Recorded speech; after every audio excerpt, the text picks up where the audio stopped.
چهار چیز میگه بیهوده است. برادر عزیز، انشالله من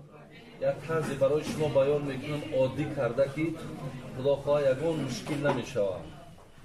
فقط از الله ما خواهانی هستیم که خداوند آن چیزی را که این عزیزای خدا برای ما زحمت کشیدن، مهنت کردن، ما را توفیق عمل کردن شود. زیرا شنیدن برادرای عزیز خیر زیاد دارد، لیکن اگر عمل نکنیم بسیار جبر زیاد در حق ما کردگی. کسی میداند و پایبند نمی شود، این بسیار برادرای عزیز حالش وزنی تره از آن کسی که وقتی که نمیداند و میکنه. این عزیز خدا برادر عزیز گفت چهار چیز بیهوده. چه بیهوده؟ یکم، هر گاهی که خدا کسی را علم میتد ولی در علم دادگیش عمل نمیکند، این عزیز خدا میگه که این علم، داشتن این علم بیهوده است. زیرا برادرای عزیز اگر شما انشاءالله من فکر میکنم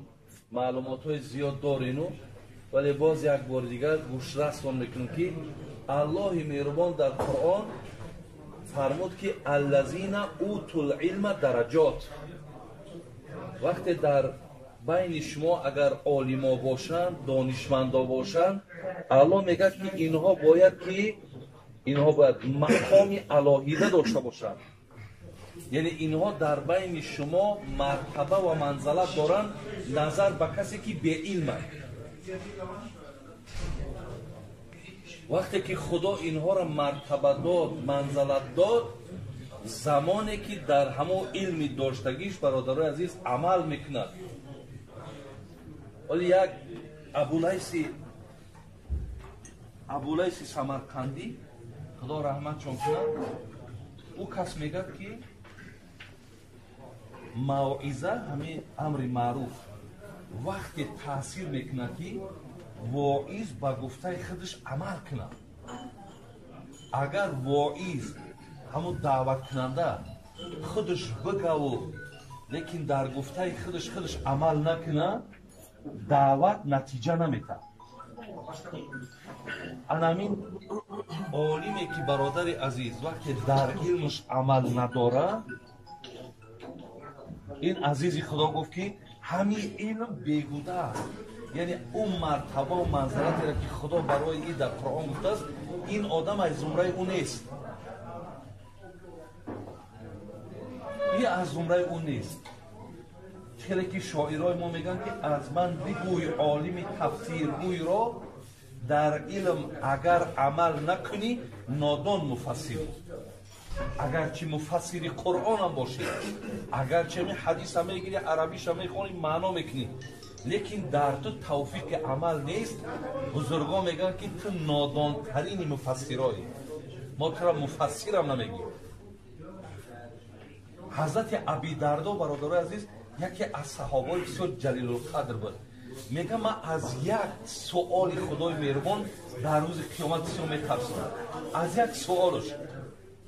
ولی ببینید من از یک سوال میترسم. گفتن چی سوال میترسی؟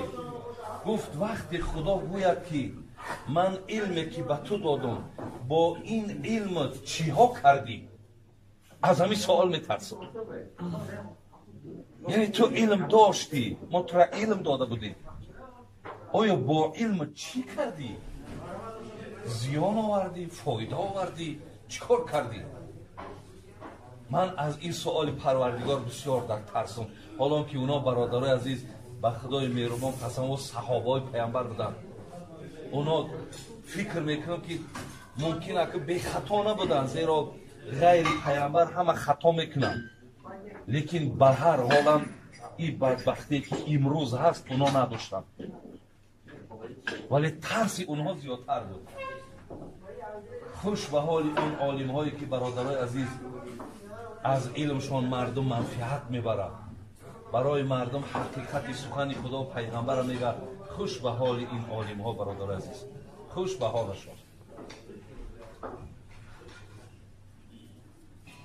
якум чизе беҳуда будааст бародаро чӣ будааст вақте одам илм дораду амал надорад ин илм беҳуда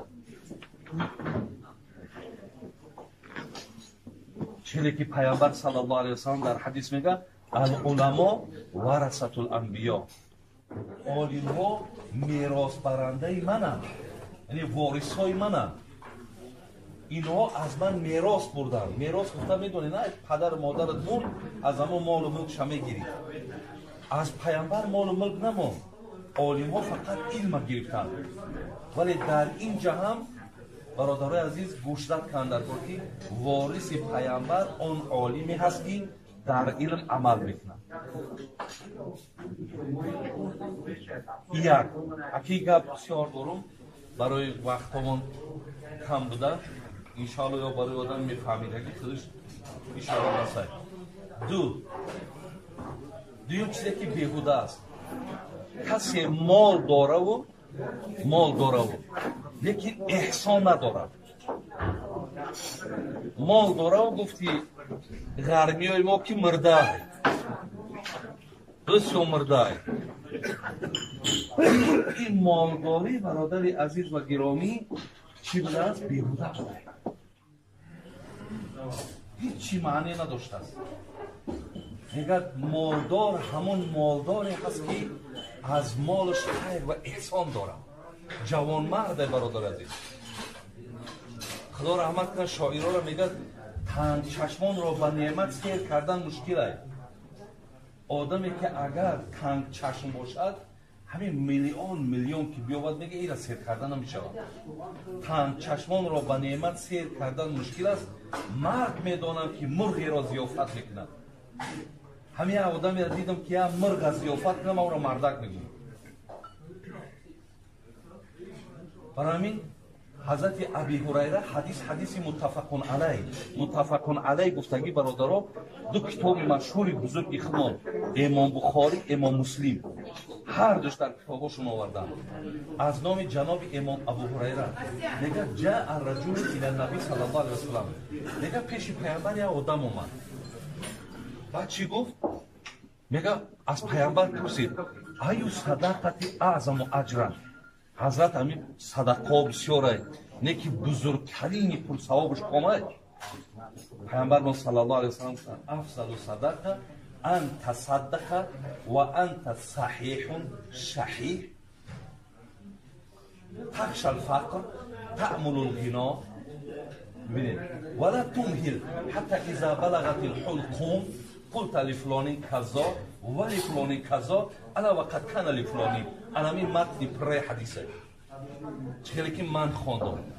پیامبر چی گفت بچه‌ام گفت بزرگترین صدقه هم صدقه است که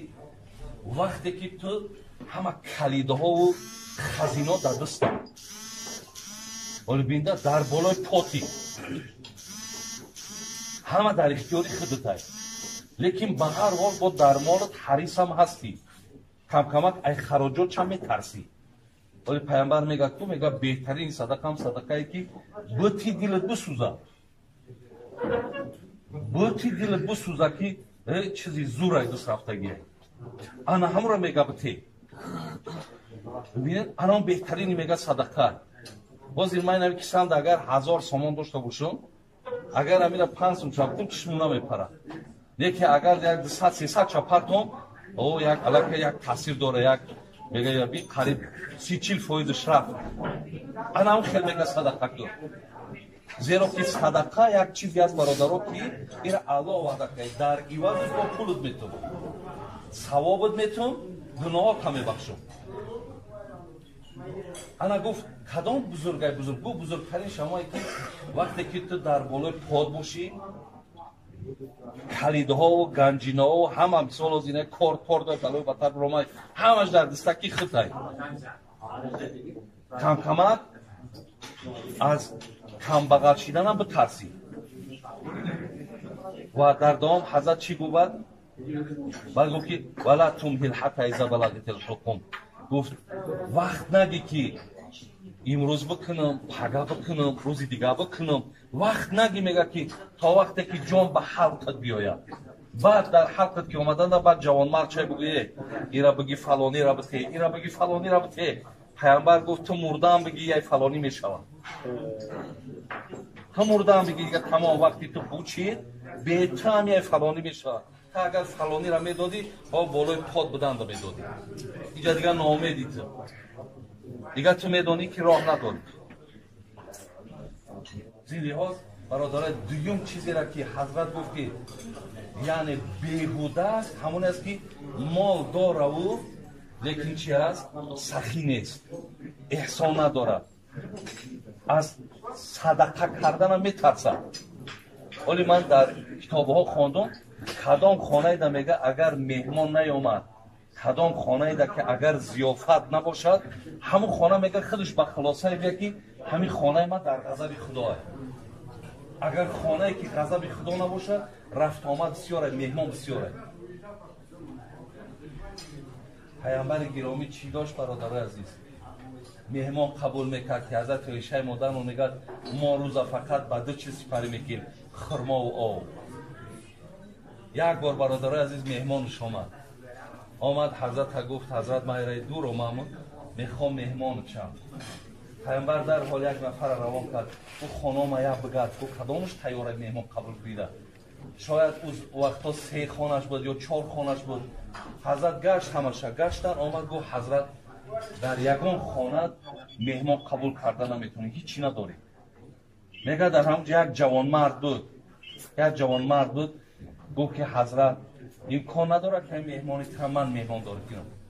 تو بسیار خوب میشه گفت بسیار خوب میشه زیرا مهمان احترام کردنش واجبه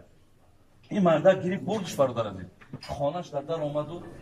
مهمانش شیناند و بیگهی شب بود گفت زنک مهمان پیامبر آمده است چی داری؟ میگه زنش گریان شد گفت انا من بسیار خرسند شدم که این مهمان پیامبر است لیکن بجز یک مشتک همون نان و آبی که عراره کردن برای کودکا که الحال گریه دارن دیگر هیچ ندارم گفت خیلی چی خیل کنیم بسیار زنهای مؤمنه و مسلمان بودن برادر عزیز ولی بسیاری مردکا را همین جوانمرد میکردگی با زنهای خوب هم هست و بعضی مردکا را هم مانع صدقهشون زنکا هم میشود این زنه گفت که مردک هیچ چی دقت نکرد حاضر گفت من تمام میبرم در پیشکش میمونم همین برابر ماندم طرف شام میرم شام سوخته سای همین شام که من خاموش کردم تو دستم تا دراز کردم بگی نخور مهمان بخوره مهمان میگه همون تمام که بودگی را خورد مادر میگه کودکا را گیره به یک راهی میگه خوابم چونو سحر میگه دستی مهمان را گیره مسجد را میگه وقتی پیامبر سلام داد نماز بود کرد گشت میگه طرف همون مردکی جوانمرد نگاه کرد انا تبسم کرد میگه حتی دندانهاش جلا داد گفت چه عجیب کاری کردی که چه مهمانداری کردی که خدا را خوش آمد حتی جبرائیل آورد از نام پروردگار که بسیار یک مهمان نوازی زیبایی کردن یعنی بین چه نقش عجیب بازیگر زین لحاظ بین با همون قدر هم برادر عزیز اونا دستی سخی داشتن دستی سخاوت داشتن 3 برادر که من سخری دراز دارم یکم چی بود کسی علم دارد عمل ندارد علمش بیهوده است دوم مال دارد سخاوت ندارد احسان ندارد مالش بیهوده است سوم کسی تقوا داره و تقواش در ظاهر شد در ظاهرش میبینیم مقصد همه خشروع یک سلعک زیبا ریشک زیبا سر لباس ها همه خشرو خواب میبینی در ظاهر به حق خوبا یکان چیزا پیش بیارن میپرسه یکی حلال حرام مسئله کجا چیه لیکن در درون نداره همون تقوا را فقط در ظاهر شد ظاهرش در چند خیلی نشون میده ولی در خلوت در درون برادر عزیز او ظاهرش قطعی موافق نیست چیزی که حضرت صوفی علیه را خدا رحمت کنه میگه دست در سوحه زبان در یاد دل در انجام دنیوی فریاد دستکش در تسبیح الله اکبر ممکن بالاکوی با هم تسبیح در یگان او چیش را بچگه یکی میگه در درون فریاد دنیا های اینجا فقط در زبانش میگن ظاهرا خود حرقه پوشی ها، باطنا خود مکر و فریبی ها. این چی طاعت این چی طاعت چی اقتدا باشد، مردن از به که زندگی باشد. مقصد از همین چیزها مردن بهتر که تو مقصد به این شکل ظاهر تقوا دارد، باطن نی. چهارم چیز برادر عزیز، این عزیز خدا بیان کردن گفتن عمری که در داخلش عبادت ندارد، این عمرم عمر بیهوده. با 50 رسیدی، با 60 رسیدی برادر، ولی ما داریم که ممکن در منطقه شما باشد نفرهای داریم که در 50 و 60 رسیده لیکن پیشانیشون سجده را دیده. برادر عزیز و گرامی به خود بیا، به خدا قسم هر یک زمان پیک اجل را تهدید کیسه. هر یک زمان عمری که در او عبادت نیست. بین همین صوفی علیه عجیب زیبا گپ داره، میگه عمر اگر نگذرد به حق جویی، عمری که در او حقیقت جویی نباشد، عبادت نباشد، شرم نکرده عمر هم جویی. عمر اگر نگذرد در ری مولا، عمری هر گاو خر از او بالا. عمری که اگر اون نداشته باشد عبادت، پس از یک عمر خر گاو بالا. چهار چیزه از ذهنتان نبراریم. علمی که عمل نباشد بیهوده است، مالی که سخاوت ندارد بیهوده است. برادر عزیز، تقوایی که ظاهرش ده است باطنش ده نیست، این تقوا هم بیهوده است. عمری که برادرای عزیز در داخلش عبادت ندارد، این عمر هم عمری بیهوده است. الله همه تا نگهبان، خدای مهربان خیر دنیا و آخرت تون بده. برادر ما اسدالدین بازم خیر احسانش قبول